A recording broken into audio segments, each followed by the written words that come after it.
नमस्कार विद्यार्थियों। हम राष्ट्रपति के ऊपर चर्चा कर रहे थे और राष्ट्रपति में आर्टिकल 59 कंप्लीट हो गया था और आर्टिकल 60 से पढ़ेंगे आज, है ना।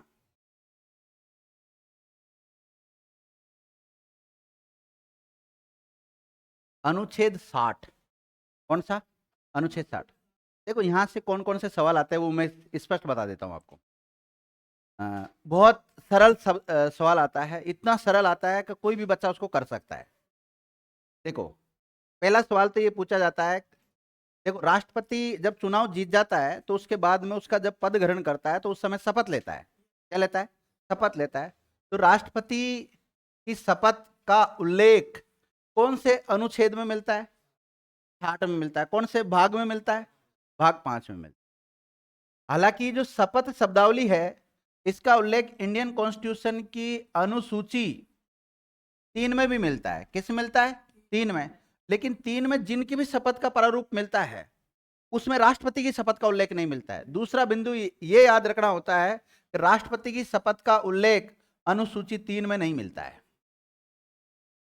अनुसूची 3 में इसकी शपथ का उल्लेख नहीं मिलता है। लेकिन कहां मिलता है फिर इसकी शपथ का उल्लेख? भाग 5 के आर्टिकल 60 में मिलता है।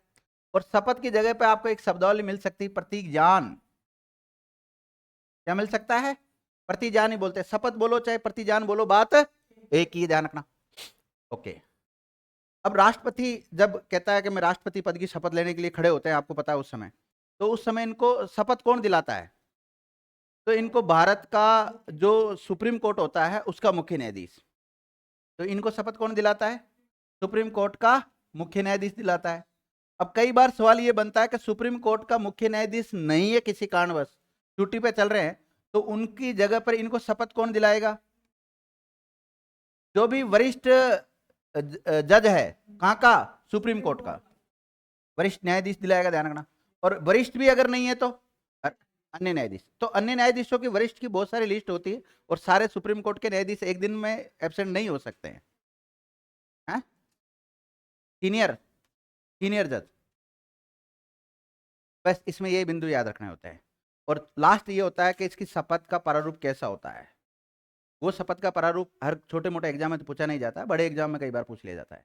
या फिर जैसे मेंस जैसे एग्जाम होते हैं जिसमें लिखवा देते हैं राष्ट्रपति की शपथ को लिखो, 5 नंबर का क्वेश्चन दे देते हैं वहाँ। अगर हमें वो शपथ आती है, ठीक है, और कभी सुनो मेरी बात, अगर आपको ये राष्ट्रपति की शपथ लिखना और बोलना अगर आती है, कभी आपको बाई चांस मौका मिल जाए राष्ट्रपति बनने का, तो उस समय रटने की जरूरत नहीं पड़ेगी। उस समय फुल कॉन्फिडेंस के साथ बोलोगे आप। क्योंकि कई लोग आपने देखा होगा राजनीति में आ जाते हैं, जब उनको शपथ दिलाते हैं तो उनसे वो शब्दावली बोली तक नहीं जाती। होता है ना कई बार, जैसे कोई श्रद्धांजलि, कोई पुष्पांजलि, कोई क्या देता है ना, तो ऐसा होता है फिर। चलो, लिखे आप लोग अनुच्छेद 60। लिखो, इस अनुच्छेद में राष्ट्रपति की शपथ ब्रैकेट में प्रतिज्ञान, प्रतिज्ञान बोलते हैं वैसे तो ना, प्रतिज्ञान का उल्लेख मिलता है, का उल्लेख मिलता है।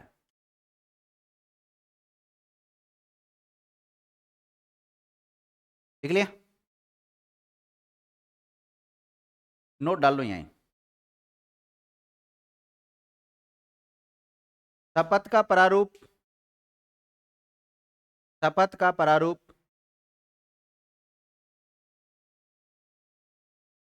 भारतीय संविधान की अनुसूची 3 में भी,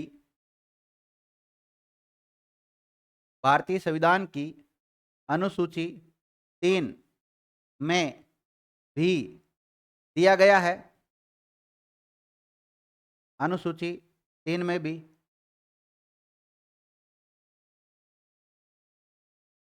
अनुसूची 3 में भी दिया गया है।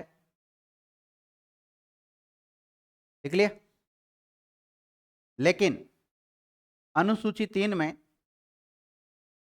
अनुसूची 3 में राष्ट्रपति की शपथ का उल्लेख नहीं मिलता है। अनुसूची 3 में राष्ट्रपति की शपथ का उल्लेख नहीं मिलता है। ये पॉइंट बहुत ही इंपॉर्टेंट है, ध्यान रखना। देखो, आपसे पूछा जाए शपथ का उल्लेख कौन सी अनुसूची में मिलता है?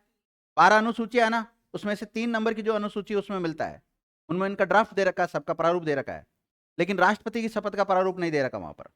तो फिर राष्ट्रपति की शपथ का उल्लेख कौन से आर्टिकल मिलता है? 60 में मिलता है। 60 कौन से भाग में आता है? 5 में आता है। ओके, यहां तक की बात तो कंप्लीट होगी। और 60 में वैसे शपथ का उल्लेख है, और शपथ की जगह कौन सी शब्दावली आ सकती? प्रतिज्ञान शब्दावली आ सकती है। अब बात आती है कि इसको शपथ दिलाएगा कौन?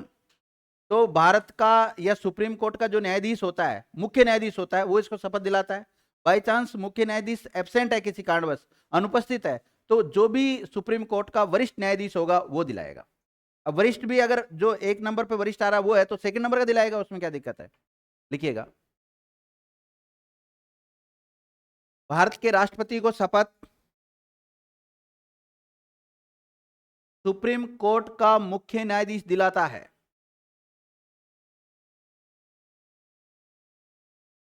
सुप्रीम कोर्ट का मुख्य न्यायाधीश दिलाता है। अब सुप्रीम कोर्ट की जगह बताओ कौन कौन सी शब्दावली आ सकती है? देखो, सर्वोच्च न्यायालय आ सकता है,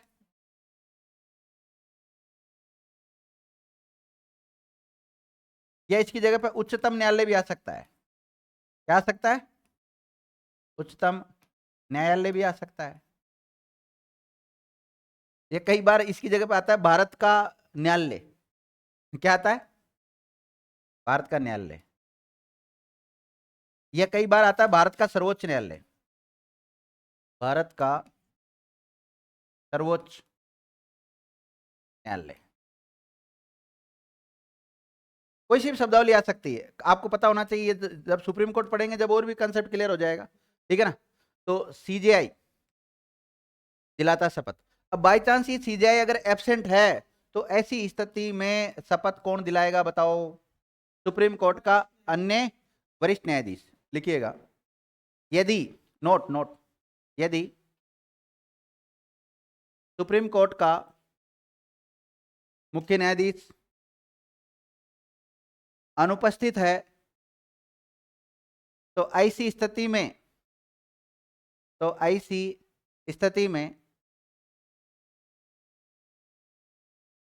सुप्रीम कोर्ट का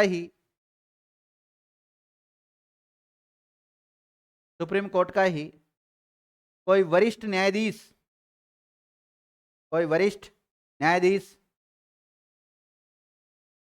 शपथ दिलाता है।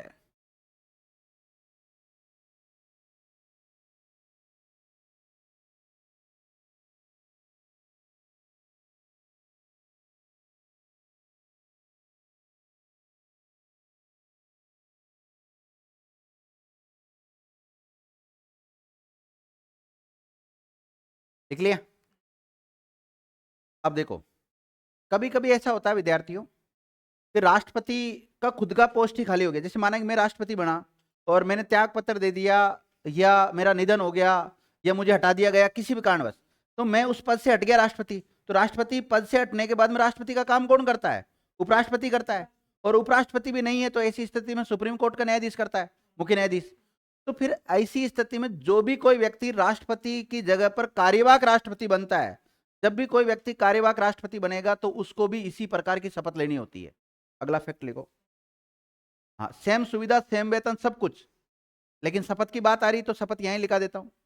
यदि कोई भी व्यक्ति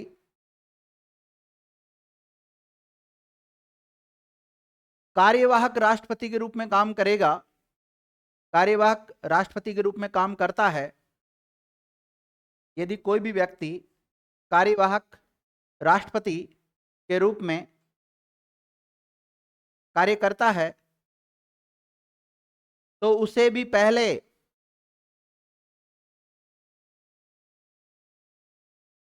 शपथ लेनी पड़ती है। उसे भी पहले क्या लेनी पड़ती है? शपथ लेनी पड़ती है। जैसे मेरी बात सुनो, 2 पोस्ट है विद्यार्थियों, एक तो राष्ट्रपति की और एक उपराष्ट्रपति की। मैं सामान्य बात कर रहा हूं। राष्ट्रपति का पद रिक्त हो गया। क्या हो गया? रिक्त हो गया। तो इसके काम को कौन संभालेगा? उपराष्ट्रपति आके संभालेगा। उपराष्ट्रपति आके संभालेगा तो उपराष्ट्रपति तो जब खुद भी बनाना, तो खुद ने भी तो शपथ ली होगी। लेकिन उसने तो उपराष्ट्रपति के पद की शपथ ली थी। अब ये काम किसका करने आ रहा है? राष्ट्रपति का।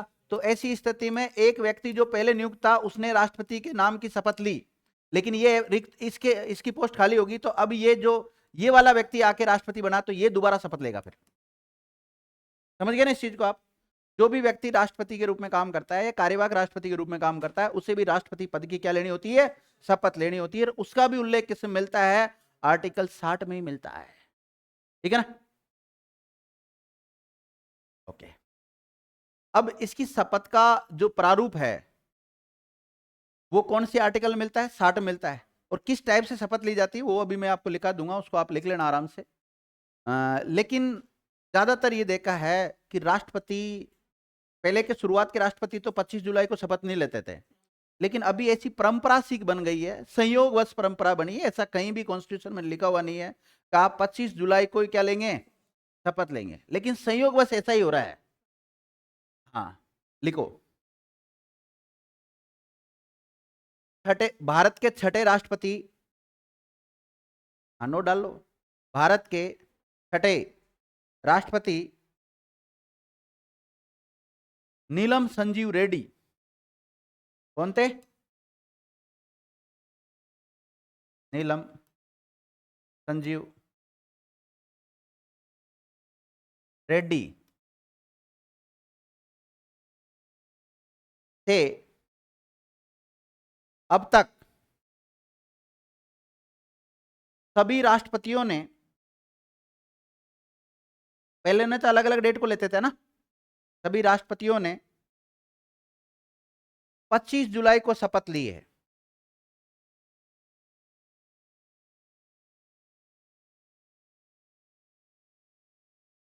कब लिए? 25 जुलाई के दिन शपथ ली है। इसके पीछे कोई नियम या परंपरा नहीं है। नियम या परंपरा नहीं है, केवल संयोगवश ही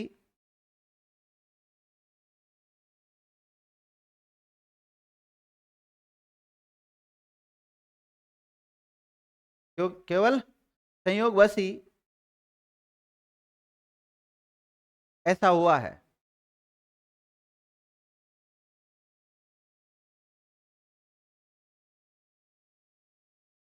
देखो, अभी मेरा आपसे एक सवाल है, छोटा सा सवाल यह है कि अभी भारत के जो राष्ट्रपति है वो कौन है? दो क्रम चलते हैं, व्यक्तिगत क्रम और पद क्रम होता है। तो पद क्रम के अनुसार तो है ये 16वीं नंबर की, कौन से नंबर की है? और पद क्रम के अनुसार 15वीं नंबर की है। तो ऐसा क्यों हुआ? क्योंकि डॉक्टर राजेंद्र प्रसाद 2 बार बन गए। तो अब तक 15 व्यक्ति भारत के क्या बने हैं? राष्ट्रपति बन चुके हैं, द्रौपदी मुर्मू सहित, ध्यान रखना। और कितनी बार बन चुके हैं? 16 बार राष्ट्रपति बने जा चुके हैं आज तक। एक राष्ट्रपति ऐसे दो बार बने, उनका नाम है डॉक्टर राजेंद्र प्रसाद। तो हमारी जो द्रौपदी मुर्मू जी है राष्ट्रपति, उन्होंने कब शपथ ली थी? 25 जुलाई तो पता ही है, 2022 को। कब ली थी? 2022 से, ध्यान रखना। हाँ 22 में लिए, कंफर्म है। लिखो नोट।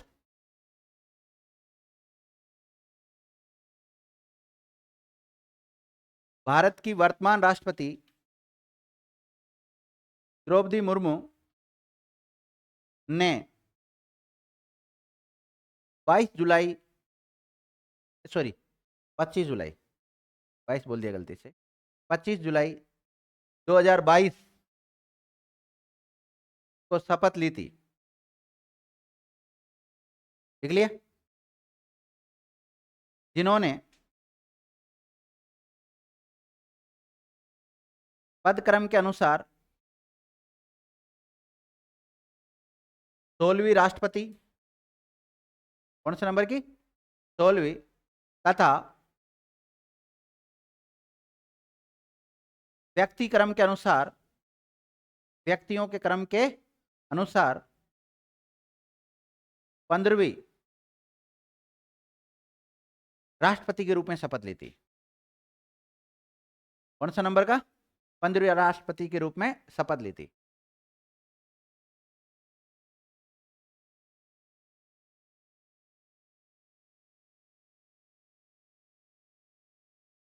लिख लिया? अब देखो, इसकी शपथ का प्रारूप का मैं वो लेकर आया हूं, उसमें देख लो आप, पीपीटी लाया हूं। अब देखो, राष्ट्रपति की जो शपथ का प्रारूप है उसमें क्या लिखा हुआ है? मैं ईश्वर की शपथ लेता हूं, मैं ईश्वर की शपथ लेता हूं, और अगर लेडीज है तो लेती हूं, मैं अमुक सत्यनिष्ठ से प्रतिज्ञान करता हूं कि मैं श्रद्धा पूर्वक भारत के राष्ट्रपति के पद का कार्यपालन करूंगा या करूंगी, अपनी पूरी योग्यता से संविधान और विधि का परिरक्षण, संरक्षण और प्रतिरक्षण करूंगा या करूंगी, और भारत की जनता की सेवा और कल्याण में निरत रहूंगा या रहूंगी। इस प्रारूप को आप लिख लें, कभी कभी सवाल आ सकता है यहाँ से। छोटे मोटे एग्जाम में तो नहीं आएगा, लेकिन सिविल सर्विसेज लेवल पर यहाँ से सवाल आ सकता है, और ऐसा ही जैसे एग्जाम में भी आ सकता है। ये 1 2 3 ये मत लिखना है, तो मैंने मेरे हिसाब से लिख रखे वैसे, है ना, उनको आप कंटिन्यू में भी लिख सकते। और तो सही है, और हाँ कंटिन्यू में आएगा ना, और आएगा, बिल्कुल आएगा। केवल ये जो ये वाली लाइन, ये इनको अगर काट लेते तो चलेगा आप, ठीक है ना, इसको उतार लो, साइड में हटूं? हाँ ठीक है, आप उतारो आराम से।